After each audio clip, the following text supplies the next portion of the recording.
Bismillahirrahmanirrahim. Assalamualaikum warahmatullahi wabarakatuh. Alhamdulillahillazi anzalal Qur'an hudan linnasi wa bayyinatin minal huda wal furqan. Asyhadu an la ilaha illallah wahdahu la syarikalah wa asyhadu anna Muhammadan abduhu wa rasuluh. Allahumma shalli wa sallim ala nabiyyina Muhammadin wa ala alihi wa sahbihi wa tabi'in ajmain.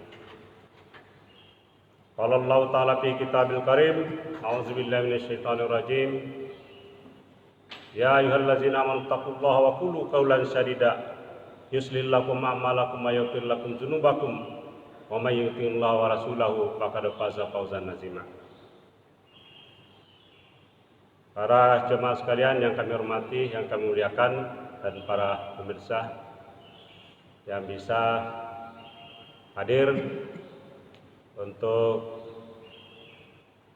melanjutkan kajian rutin kita, yang mana pada subuh ini kita masuki pada seri yang ke-193 sejak dari tahun 2017 sampai sekarang. Alhamdulillah kita masih berusaha untuk merutinkan kajian yang oleh Allah Subhanahu wa Ta'ala dijanjikan pahala yang besar bagi siapa saja yang mentadabburi Al-Quran di majelis-majelis ilmu atau halaqah, ya. Dan Allah Subhanahu wa Ta'ala memposisikan halaqah ini, kajian ilmu yang merujuk pada Al-Quran, sebagai taman-taman surga. Jadi sebelum kita memasuki kehidupan akhirat, surga yang sesungguhnya, Allah Subhanahu wa Ta'ala sudah menjanjikan kita bahwa di dunia sudah ada taman-taman surga. Tentu saja suasananya, keadaannya belum sama dengan yang di akhirat.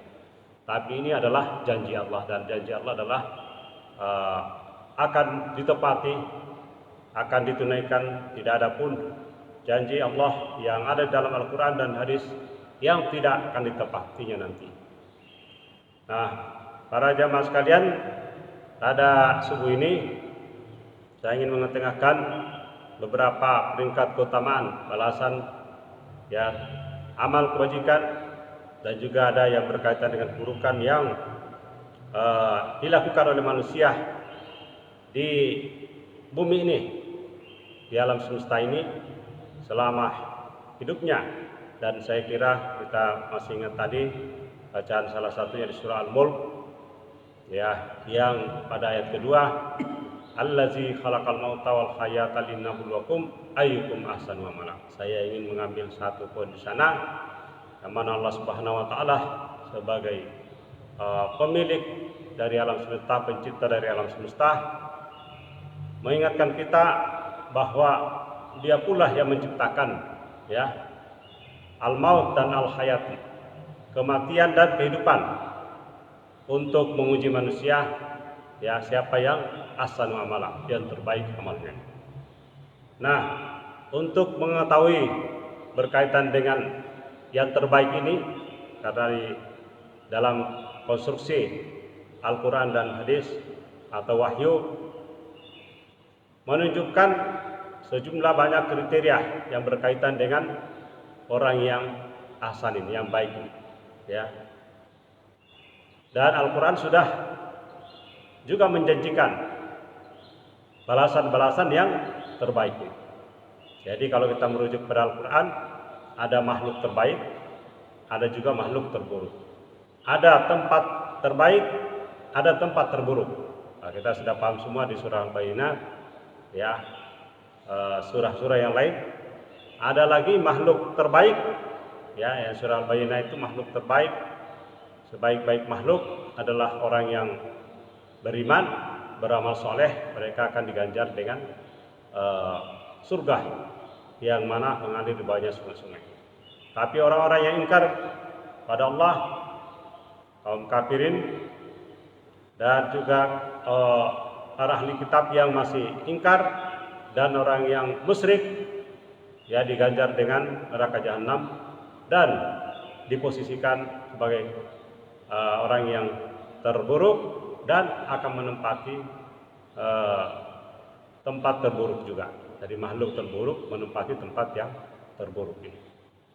Nah, salah satu di antaranya yang akan saya ketengahkan di sini ada 4 kira-kira tingkatan yang menarik kalau kita cermati dalam Al-Quran, bahwa balasan yang akan diberikan Allah Subhanahu Wa Taala ada setidak-tidaknya ini yang kita sudah telusuri dari berbagai buku, berbagai tafsir, terjemahan Al-Quran.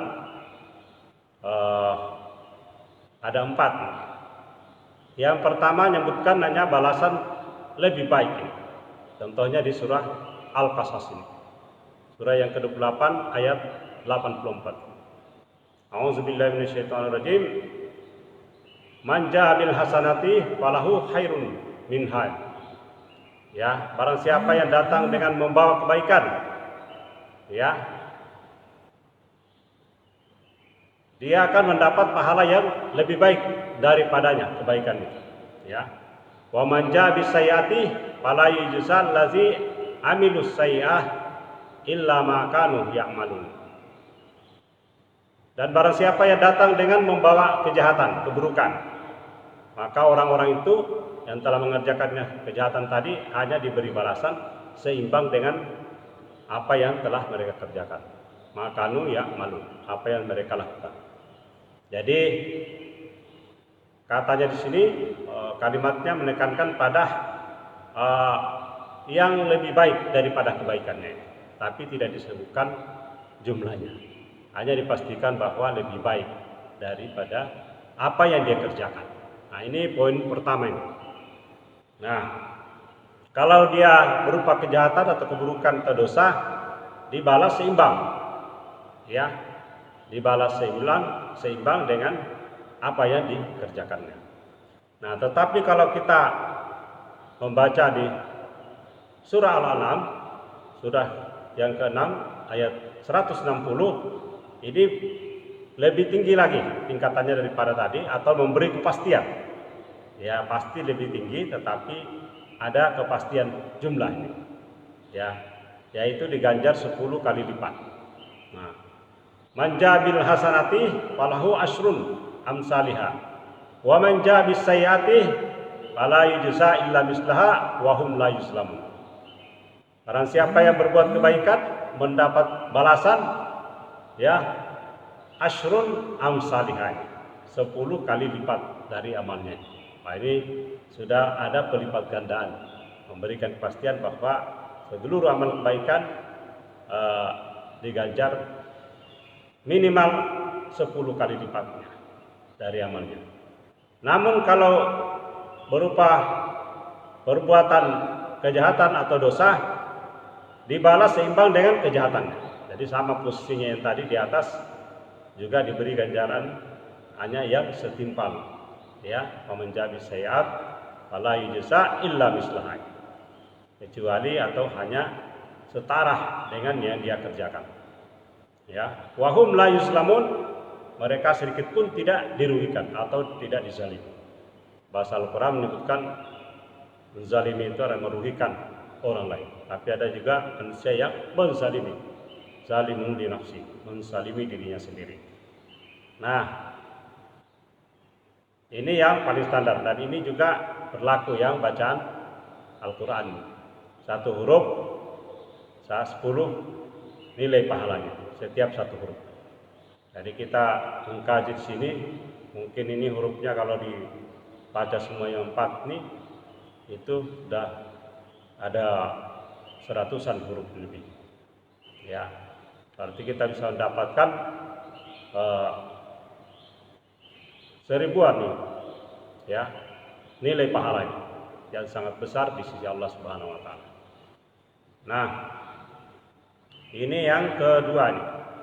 Yang ketiga nih, ada lagi yang lebih dahsyat ini, yaitu 700 kali lipat.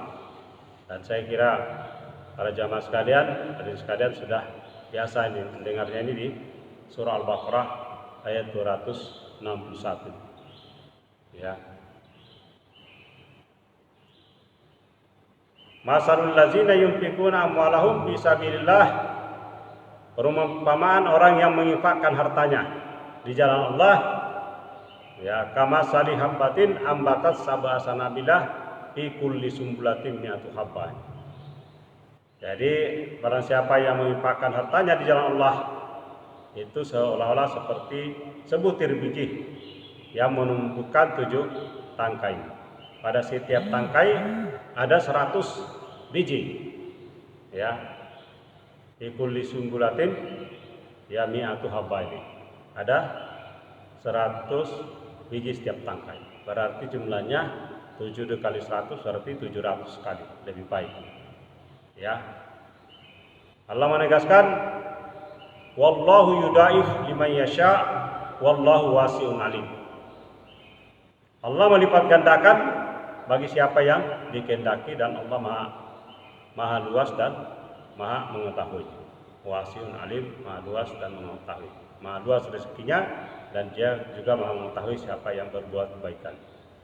Nah, kalau ini lebih dahsyat lagi nih. Karena kalau tadi 10 kali lipat, ini sampai 700 kali lipat. Nah, bermacam-macam yang berkaitan dengan menginfakkan harta ini.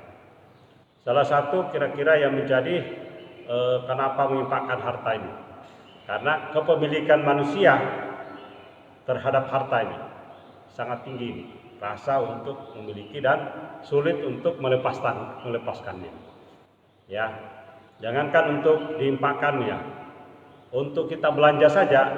Kalau kita belanja ini ada beberapa uang kertas yang kita miliki, paling sering ya, paling banyak atau paling sering kita membelanjakan menggunakan alat pembayaran itu adalah yang sudah agak kusut, yang sudah agak apa ya Pak, sudah agak kusut ya, daripada yang baru gitu ya, daripada yang baru. Banyak juga nih kalau masuk masjid, masukkan di celengan itu yang dipilih-pilih yang sudah kusut nih. Nah, sementara ada yang baru gitu ya, baru disimpan.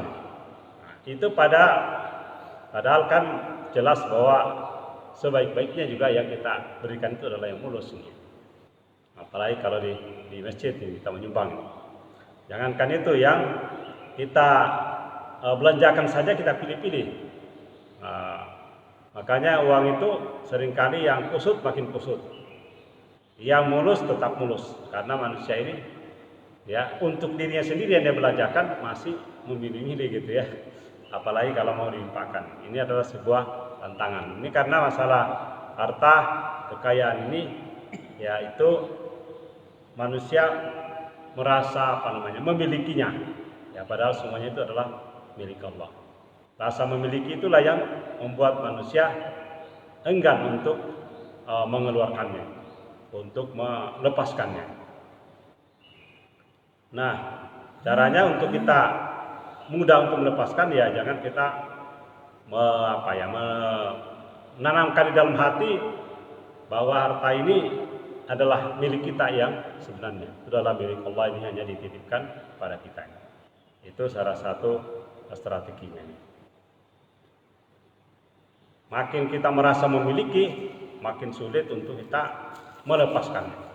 Tapi makin kita merasa bahwa ini bukan milik kita, hanya titipan kita, makin mudah kita untuk mengeluarkannya. Nah, yang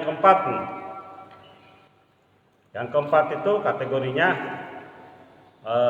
tidak lagi dihitung berdasarkan kelipatannya, tapi balasannya itu tidak putus-putus, berkelanjutan, sifatnya berkelanjutan.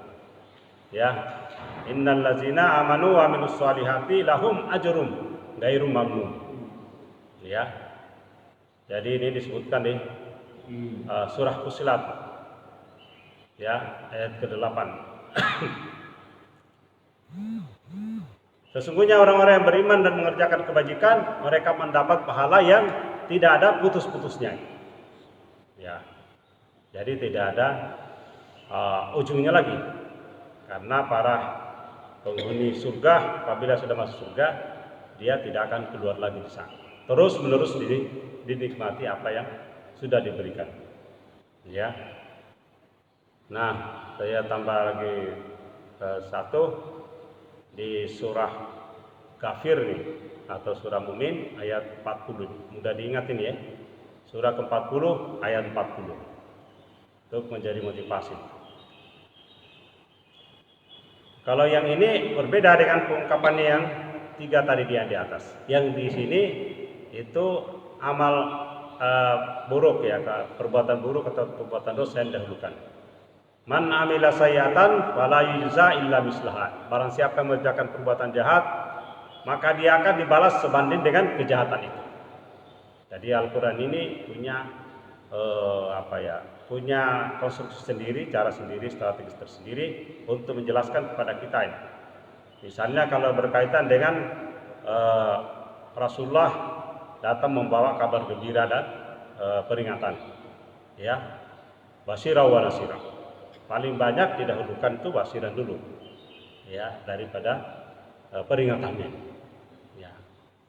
Kabar gembira untuk orang mukmin dan peringatan orang-orang yang ingkar. Berarti peluangnya untuk menjadi mukmin yang benar gitu ya, beramal soleh itu jauh lebih besar daripada berbuat kejahatan. Nah ini ada salah satu dan mungkin juga masih ada yang lain, saya belum mungkin mendapatkannya, tapi yang saya catat di sini setidak-tidaknya dari 4 ini satunya itu didahulukan yang berbuat kejahatan. Ya. Wa man amila salihan min zakarin aw unsa wa huwa mu'minun. Ya, dan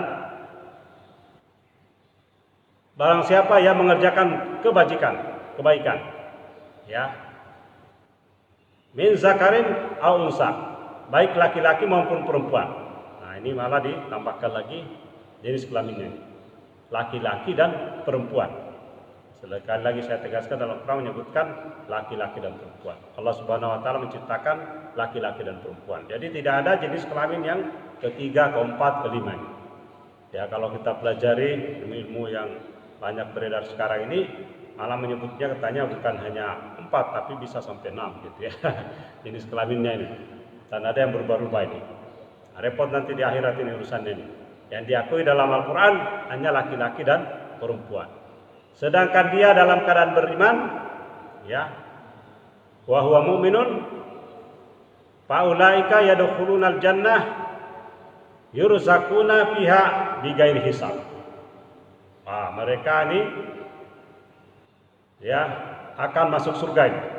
Ini janji Allah ini dan pasti akan terjadi. Kalau Allah itu mengatakan janjinya la raiba fihi. Allah tidak ada keraguan bahwa dia ada penguasa dan seterusnya. Al-Quran juga la raiba fihi. Dalam Al-Quran juga dijelaskan as-saah atau hari kiamat itu la raiba fihi, tidak ada keraguan.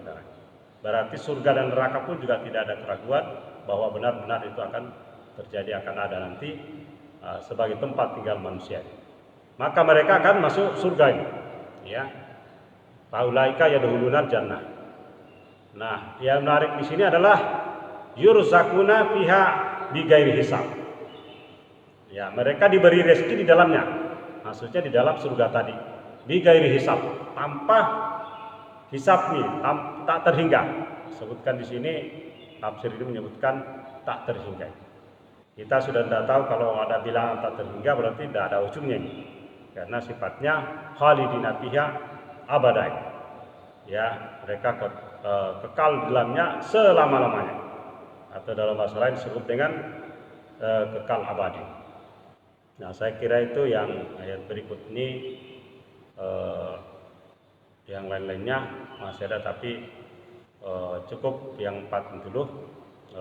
Ada di sini yang kelima itu penghuni surga kekal, penghuni neraka jahanam, ada yang kekal, ada yang sementara. Tapi pada dasarnya ini sudah termasuk bahwa penghuni surga mereka akan menikmati kenikmatan yang dahsyat yang luar biasa, sudah sering kita bahas, dan tanpa berhenti, tak terhingga.